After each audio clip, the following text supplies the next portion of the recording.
Cocoa कोला में beer मिला दो राजा, आज पीऊंगी मैं तुम पिला दो राजा। ए राजा हो एक झुमका तू हमका दिला दो राजा, आज होठ से होठ मिला लो राजा।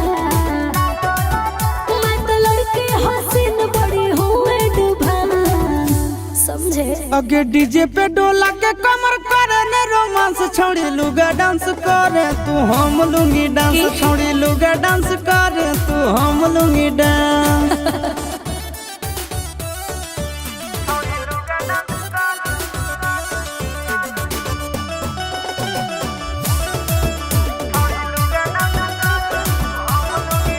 आज चोले के डोरे खोल देगा, सामने सबके सैया जी बोल देगा, है जवानी तराजू पे तोल देगा।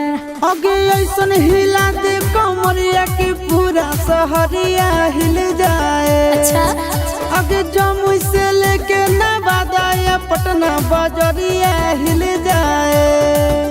आज कर दूंगी पूरा सब तेरा डिमांड, बाबू धीरज रखो। अगे डीजे पे डोला के कमर करे ने रोमांस, छोड़ी लुगा डांस करे तू हम लूंगी डांस, छोड़ी लुगा डांस करे तू हम लूंगी डांस। अच्छा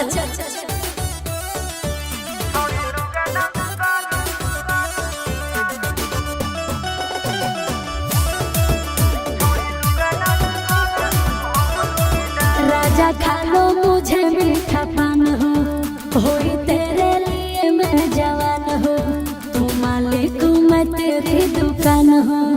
अगे चोली के चीजा हिला ऐसे किया गोली चल जाए। चुप अगे लइका जवन का के बुढ़ावो के आज ईमान डोल जाए।